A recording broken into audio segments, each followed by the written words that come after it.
asam kakra ba kra na inai iwrom ewo mbrase bagom so a mbrase bagom fa wo kan bom na wodze oye nsam kotom mbrase bagom anyim de 102.7 FM mra oba shade so man Ghana obi nyi ho kwan de benyin bo wor benyin besebo wor benyin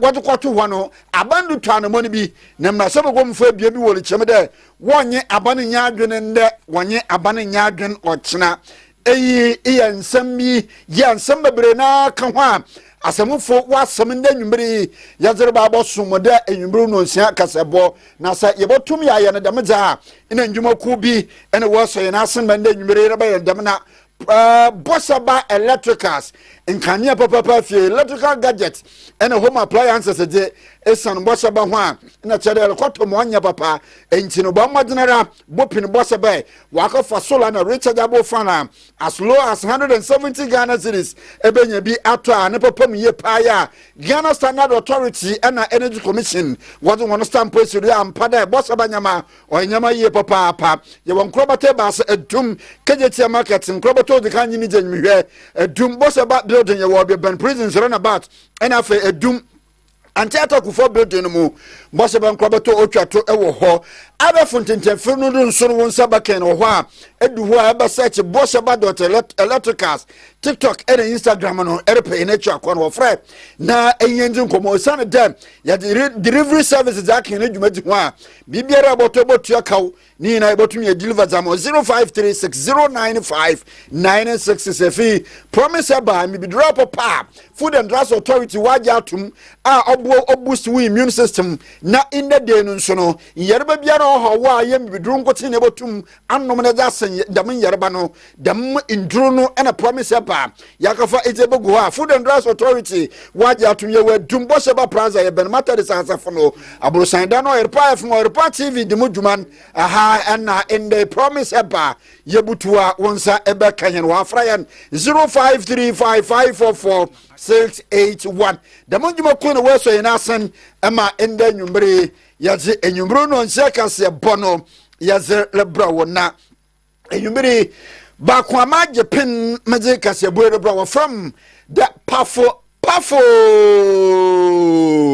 oboho casta uncle ebo baini afeyanjember na yamfa ensam ne munchemu fa mosomo a enwumbre yara yerbo bohene ho na yaze enwumro no nse kasebo yaza abone yente de eje ato China City Mall ya awo Santase runabout na orechem de dembra ejeni free ase no China City Mall timamufu bia oficha na mamu ene waba besin wo ha na ba biara hono mo yi wa woto no woni nyama no oyaza ho anso ne wesi fie kakra wo ekira wotim na ma oro bare chem a ejeni free ase e wona dan na wesi wo mo na ekira wotim ino odedama na obopam wo mo no mu a inde yer kase washo nyama dwurbe ya onya asem kakraba na asamro kwa no dum jadum efu wonya ne nte na wotu anamon wo bo modon kopem wo ho no no ena ACF Peter Tete okodu wo no oli chirem dem oyaza wodi hwehwem dzendzendzen ba bokodu ye papa ni sentinye dem de mpempren ya wokoya wokoboa no wo hwe wo adumgye oyaza moye ya agye ka fa ba na te nyaza wehu nemom no wodu hwehwem o ya dzin ye papa ya da wodi bokodu ema ende wehu mo kofa ya ijesi we kofa ba yi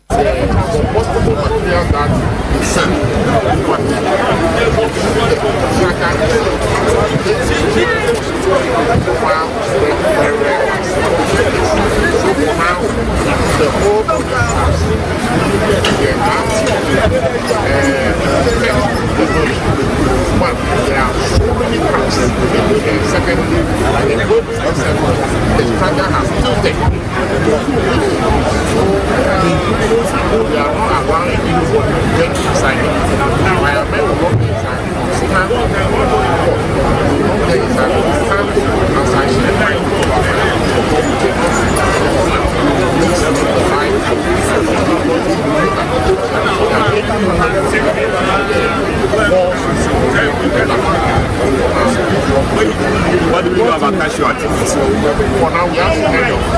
casualties. I believe what we heard was that they were on break when the fire started. So I believe some have not been returned to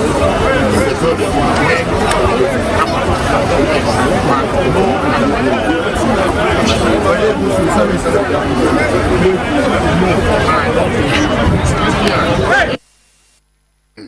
Enti dambra nsam no okopem wo ho edumje dwuma yekuo no okopem wo ho a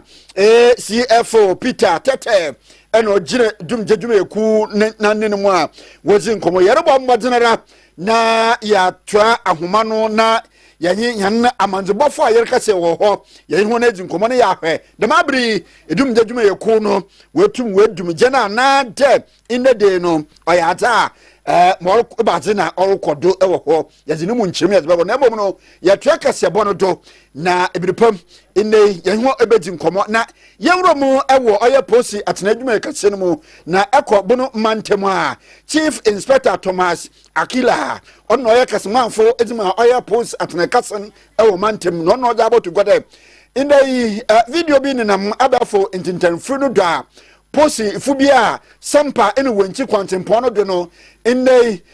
wesi bare ho na mo wayanyi drivers ena motor riders a wodi ho ena na chade sikagigi a demra nya yanyim de da donara no na posi mo yaku no wo bono mantem wo lichirema wo gina aya Chief Inspector Thomas Akila na nenu wo lichirema de apozi fo ayehu won wo aya video no na mo aya abafo interview no do no waatu wona asensen wo de hwehwemu kasere kodo ye posa ne de mo wahu no hia hwehwemu sane de police adwuma yo no hwane ntete no nya dam no okere hwane release the by a sampa botemo because of an infirmity there checkpoints we bring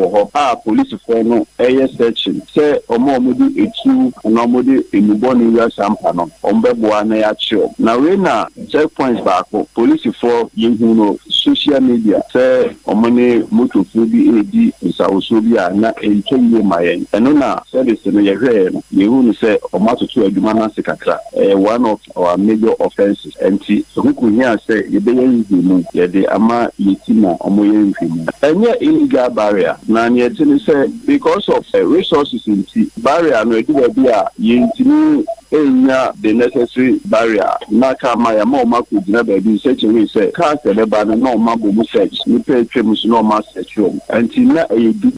official duty na official duty ni na e do say bi e so a enche yi obi a obehu sa video na me fa no say fi se ni bi anku yi bi a obetima be boye a bi e review iso until omo ana omo ni be do na no be no obi eni helmet obi video do bi ni helmet obi ni lines na times no so bo say o ma kwoshiom say o enimia bomodi appearances ni yesa wunya accident a emboa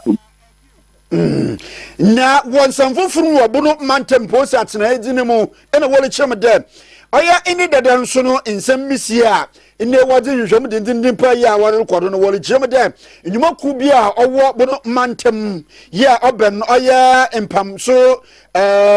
kwaibretu no ya oben nsu hia wo dema central crossing mo bono mantem wora no dema enyuma ku yi won abamafo abiane bi ena inde de yi ho na woka ho nkofo bi we kokum ho na wa ya raho sem ye baba pa ejuma ku no so won oya ehyen nyina no wo twedwa atum asesen no na Chief Inspector Thomas Akila oli chemede ni nyina no so no wo ye mu hwehwem na wona wo kodi dam nyampran e wu sem watch mo de ka gina mbranyim security guard back I feno Ibrahim Isa owo insu hia wo edoma maimu wo baby and the Bay report say na omo wa edumom concession Adra concession forest no na man CB omusuju say moye illegal timber operators chainsaw operators na omo bu piam no omo be ye nyere bi a emfata omo bi atu ni sekan ma omo tutu ni bi kura ma eka omo man CB emu na eminu efri mu nti yi asutri yesuma e man tie no ho omo ko na enokre na omo ko fa emu eriko say doma motre ibisu aye hwemu na omo ye sa nya ma wonsem emrani omo dinzo Enchiro Chief Inspector Thomas Akila ye police adwumaye ku no mu kasemanfo wo bono mantem nenze na yati na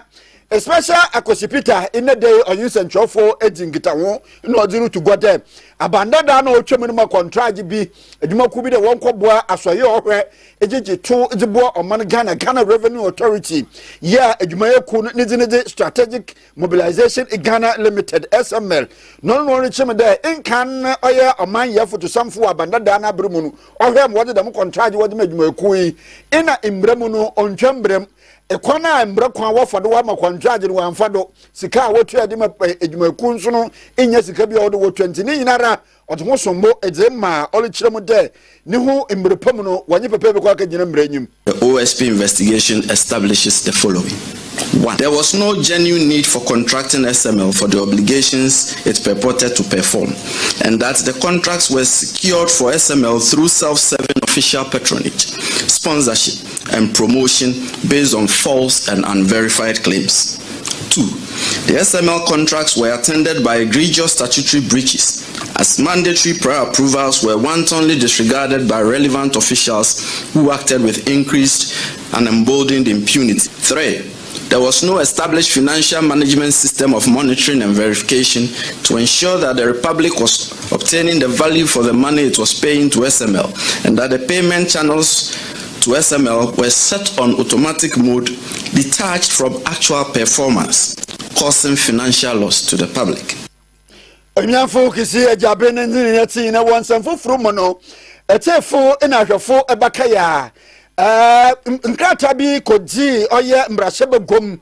wo abandada na brodo aworhwe na wachekyerem wa bayambra na mbeyin na wowar mese na mese a wowar tumutumu ewo oman Ghana mu no webetia mbraye papapa no no mo wote sram ena okoto egu baabi na abanfofure ba no ole kyeremate dambra ankrankro bi na wode da mankrata no kom ma sebe gomu a wore kyekye wa ba ya mbra mande wo Ghana abakosem wa ba da ankrankro bi no wode kwano abane kyerem da abana ankasa pedo wode da mankrata no koto no oye de oman ankasa ine ya gya atum de in the day yerintu dam anamono no ena ho west imra sebe gomnyi onyimyamfo bezra ena warware MP tia Abdul Kabiru Mahama wole kyerem de in the day ha wanye abane ya adwena onyeye abane ma inne ankrankron mo wode koto wono onya dama no nda ho no oboboa. I think that even if the government or the leader of the house is so minded and is serious about this bill, we can pass it within 48 hours. In fact, within 24 hours. You remember the deal came the same day it was passed. You remember a lot of, in fact, no single bill of the house has gone through the house unless it is coming under the certificate of agency. So, I mean, it could equally be advertised as something that can come under certificate of agency. It's been gazetted already. And I don't think there should be no any limitation, in anything that should hinder the successful sale of the process. I think that realistically, if the business of the house is so minded, or the business committee is so minded, the leader of the house is so minded to make it a priority, this bill should not take the house 48 hours to pass it. Enchino onyimnyamfo tia Abdul Kabiru Mahama ende warware mrase begomnyi no chemde bill ne de monya dama na nenia onyimnyamfo Emmanuel Bezra ho west mrase begomnyi no chemde dabi ahwe ende mosma amanyosam wa for de munkrata no hona ono de saban kada abana nkasa de kwa kwoto no le sesanda onya nkwankru bima onya abane ya adwene ye pa. Well, the 8th Parliament bill that was passed by Parliament is now mute. We don't have a bill. What we have now is a new bill that is being introduced to the House. We are yet to lay it. We're waiting for the Speaker to give a directive as he gave yesterday. And so now the bill is now before the House, which will be laid as soon as it's being advertised on our other paper. Yankon senfofum yankwa embrem na inede ya yerika say embranyimnyi Joseph peka enende day oleda aya Accra High Court asiye papa there inde owura nizinzi Joseph Didiog peka ya oliginame ede amano no oyaja onyamf owura Abdul Hanan enafe Pfizer Saidu Wuni oliginame jam ho no court amhon bail wɔne nyinaa no wɔne nsɛm akɔpɛ mu national food and buffer stock ya wɔde kyerɛ me dwurum bi akɔdo no na mbranyim nyi lawyer Joseph Beka le kyerɛ me de wasɛm kɔpɛ mu mbrɛ mu a ebosunsunsun ananso no mbrɛ no wɔde yɛ adwuma na bela wɔde ama na kranti a wayɛ no dɔ papa no the court na ase. My lady has exercised her discretion looking at the circumstances of the matter, and we are required to comply. She has extended the bail to my client in the sum of 100 million for Anna and in the sum of 50 million for the wife. It is now incumbent on us to organize ourselves and see how we can meet the bail conditions in the circumstances so they could come from home to face their trial anytime the court is ready. We are grateful that the court extended its magnanimity to us and granted us bail in that sum. It is, as I said, it is incumbent on us to see how we can put together our acts and meet the bail requirement. But we are grateful to the court that it did grant us bail. Your prayer for bail was for a lenient bail sum. Does this satisfy what you were looking for? for? I would not be able to preliminary comment on whether or not it's manifestly excessive or it is not. Until we are able to meet it or not able to meet it, then we will go back to the honorable court and then indicate whatever it is. But for now, bail has been granted. It is the conditions we are required to meet, and we would try to meet them to secure their temporary reprieve pending the trial. How optimistic are you about meeting these bail conditions and for them to go home today? Well, I am not too certain about that. I cannot for a fact state that we'll be able to go through everything today to enable them to go home. But we are putting our best together, and then our sureties are putting themselves also together to see how the bail conditions could be met before the close of work today. If we are unable to do it, we shall continue tomorrow, because the cry for justice is not on a silver platter, and we will do that which will enable us to have the temporary reprieve for my client pending trial. Lawyer Joseph Beka nndi na yeti na yenko mfimfinimantem ne wuro mu commander Edna Eguafo abrem krosinu mu na eho na inade kisi MAJHS PTA chairman James Awotwe dodo na friend eja ebu na olusu ofre aban na so ya wohwe mu so do wo man Ghana michere Ghana Education Service there ewremu ewo commander na Eguafo abrem wa checherefa wo wuso ye papa entinwa mu a no mfa chechefu bebre na amra wan Yame agigate 14 we ye nwa enfeda no afuhuma walboko nshoje atedam no nshoje atedam no obayade wabatra kunya geja oyesene oyi aniti yesapa yesa education for that yani ajaje for basana wefu no enda ni tukonda yebuye mazama hwan ifi da pe alukwe o me na ajaje for basana o me se wona awoko mani mekadama na meda obi bia lase ya me share obi bia ti ende PTA chairman na owie na engineer Dr. John Penyin Aban ori chiremu de inde o the laptop nkunkunkunku do the board school no dem roba ya abafu nyimdi adesua kwan no obokonkan wo commended na Eguafo abremu ho I had missions of school ha and automonka the school is here computer lab it's automonka and it's shared to a thing then we had other motor mutumo one lab it's multi between the chairman laptops people 10 the desktops people 8 the day the school to papa to share the I for computer and share abel the papa so to the way computer no additional and share to go to the bone and share also the two open na no kwakram na chachafu panyine dima kisi MAJHS AMB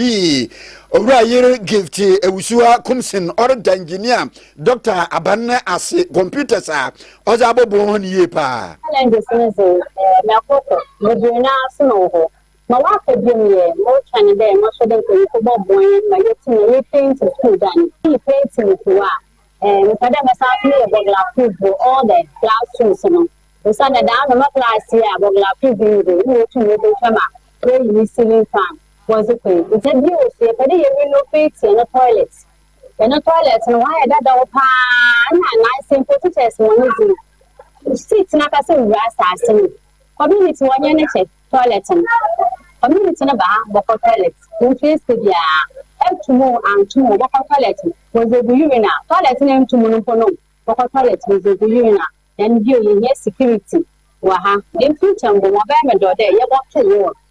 ye ga to school ne bi ono sa cheche kono ya that in fact abam imposti bi fam be ne ba sa so wide release woko ekusupo kwa maternity leave it is subject ni bimpo da ho offer da oda makasa mekose wa na me PT dekete bi ba fanta na okekechia da no na ko be shem fante for class so my in fact acheche post we bi ka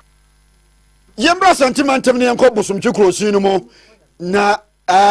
ya ba sentimentum a ya ba modana ha yane nsaka yanna amantibonyi wokuma se santase hiara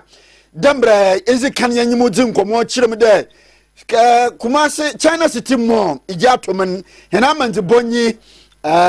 ekua efriye wa humano do ekua kwaba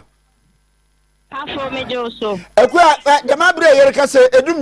edumje fon wetum wa abreje na ase anade wekesidansi siara eja no matimi abre na se ne mo menum ye kra egusu a yese bola suja ne kakra da ho ene na mase a entimi endum ye kra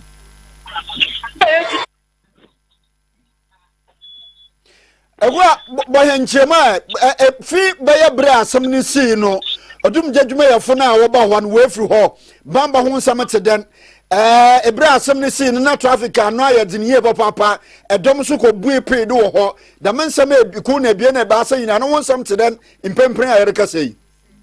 Sane wedding kan chem no traffic ne de obi nko na obi aba enam sa experience ma ato China City ene on adwuma yefo nyina ni nti achi ye pa ofa be nkuma achi ofa nipa achi ebi se ja na ehya ase no traffic na edi anyimwa ha na inshanka nyame se abra na eja na ehya ase no na adwuma yefo no obi a ense dan ni mu a na ye bra wo so mo de je wo ma home na obi a pe nsu ogu ne me na senti na omu nyina apie free dan ni mu a Omoko pensu egu omoma na se na atoye ntem ehya ase enti nipa bia ni ho ane ho eka ya na ato ati obi ato no na mo enioma ne de pafo ye ntimi amfa pin emfi China City ase enioma ne nyina ase na afranam so aka enso no pe na se ewa ha abambo ho ntem so de oba ejina ne na so ye pa dum jakuo no so ebo ho moden pa so obeye de obetimi bia so obetimi edum eja no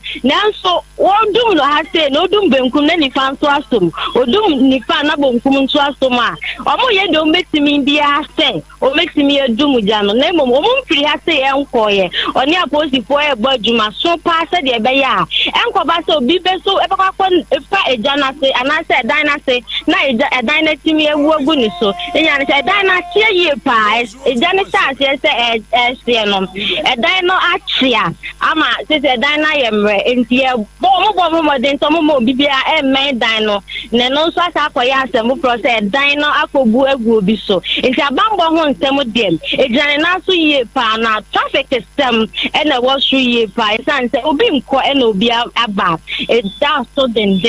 na ja papo obi sa de ekọ so e wo China City ha eno no ekua eyi ina ahwe won anyim ho na ye wo Cargo cars na kia bongwe bia wodi bi fa ahwena wodi bi fa nyama na ade de ma bi wote wode ho agenjere ho na we fi ho eba sa no ewu ni ade nti de obe sa China City wono o se sa ne nioma na wokọ ni mi teti so na wadum no eno na aboa ma eja no entimi antre anko ba bia ejina ne China City wono nko a eja se bambo no se de eja ne ti chance ne pafo na no odie pa enipa entimi emme ano kra ne eja ne se den pa nto na wo hu na nkasa chance egbo mo ho ban ne nko ba se mfa ma be pa eja ni bia kwa so wo ya bi mu na aka bom ento bia hyase aboa no fa hu we ya no atesa ne nioma abone bu na wo dwane na we atesa ne nioma abone bu na wo dwane enti deja no e ya China City wona nkwa entimi antre anko ba bia pafo ye da se pa bre ni ntin bobo mu aka no ni na fa ba nyame ya adoma o kira no pono nse kese bodu ko na ewie nyimrodo no ye boto de na manti bonye eku efriye we ko pemu ewo ayi China City Mall was Santase no amanjebonyina de bia wose indei nyimji iye tumiye papa na worichim da nyimpa nimpuntu na nkanko ina oman nimpuntu yinara no ogina nyimji do onisa suntinne yapada ya ne Reverend Collins Bonsu kofarbai Purpose Discovery Foundation zinyimji ohunkomo se oman nchechire gina nyimji do nyimpa biar warankasa mpo wo kanko gina nyimji do nyimpa biar da tuma ewo wa asase botum wa konkan gina nyimji a ewo do se bibia na fapem no kofarbai ni bibiara ogina nyimji do za den ina asem misa ne nyimiri ye babisa ye de so nyimji nkote tumma obi ye odzefa na yapade ye hunu dem pepepe entino Reverend Collins Bonsu Purpose Discovery Foundation Reverend Christ asomdwen kan Reverend nyimiri bo hen se meba asentem nyimji nkote tumma obi ye odzefa. Hello Reverend. Reverend Adam Atuminka. Reverend Nami bisa de nyimedze nkote ma obitumi yo odzefa.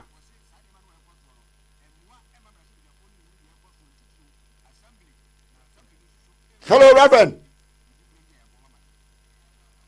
Wow. Yabo modin e pere yin Reverend nkomo na ya hwede in the day nyimdie botum na wabo bi mo wetum wedie ya dembre yesese e wonyimdie a oyetum kasiye papa na nyimpa bia puntu nkanko abrabom no nyimdie iyi ajo hia iwom ye papa entino Reverend said to man kana me brisa de nyimdie nkote tum boa mo bitum ye otsafa yo minia sadia me shase no na me kafe o de nimdie ene ye bibia enuntina empanivo kasi nim ya oye enti se obetini abo abrabo pa bi e wa setran mu a ehia se obenya nimde enti okenka Proverbs chapter 24 verse 3 and 4 or say by wisdom a house is built, by understanding it is established, and by knowledge are filled with precious jewelry. In the answer you see that man enhunu that in the Nigerian DCC, and you will be a new waiting the new Abrabum and in the encounter. In the Hosea forces for lack of knowledge, man, people perish. And Isaiah 5:13 says, for lack of understanding, man, people are sent to Ezra. Many are named yet, and one idea be a semi-dinosaur. Number can't say the Namias coming here, what them. Okay, Proverbs 20:15. What's it? Picao, I am a puppy or as a Nimidiano, never didn't mean you eat him, dear, what you mean, Cobebia. Now, the Minia me who is set. You will be pending beer as I have one among two. Yet, Rolibacas and many of us are full of knowledge, but when it comes to duty, we are empty. And only have seven. Now, you're quiet. Yeah, family. So far, I have been minding down the continent now. And you must say, your family, Africa for, and I'm tempted called the India. Dear Wogofo, Yoshi, the answer, and must have any Juma. When you are on ourselves, I want you to cut. You are for the tearful in answer. In Kitamoa, we need Nimbia, our home. Therefore, there wouldn't be a papa and Sunday Juma. That's how I said, Ryan Connelly. It is James 1:22. Was it do not be hearers of the word alone, but be doers. And China more Abran and Janka, none so. They are cat as a trapper, the sick assembly. It's a good half a man. Now the only Sika, what the Indian personal finances, when you're Sika, the only best you want to know the obey. And this what when you're Sika, one and the Sa, and the other Jessica. What part from there? Yes, no so that Nawapum and 10 January. So when ya, and ye, Oba. As a bro, what's my crew? What? Son of a bar for dear. One and the star. Not as I was in the India. They can understand. Your knowledge with action.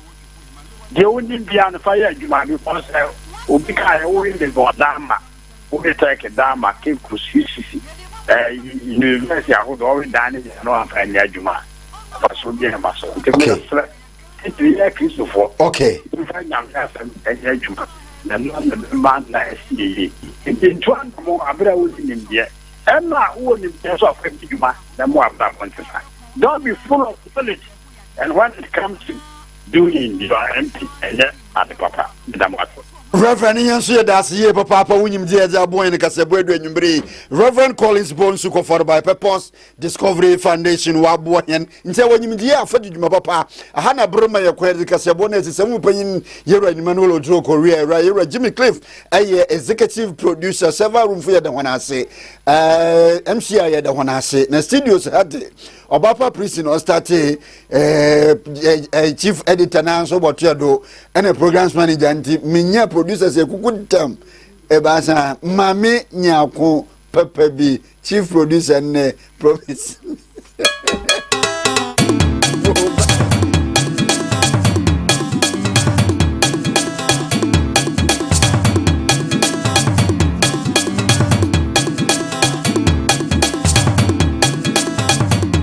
Promise News.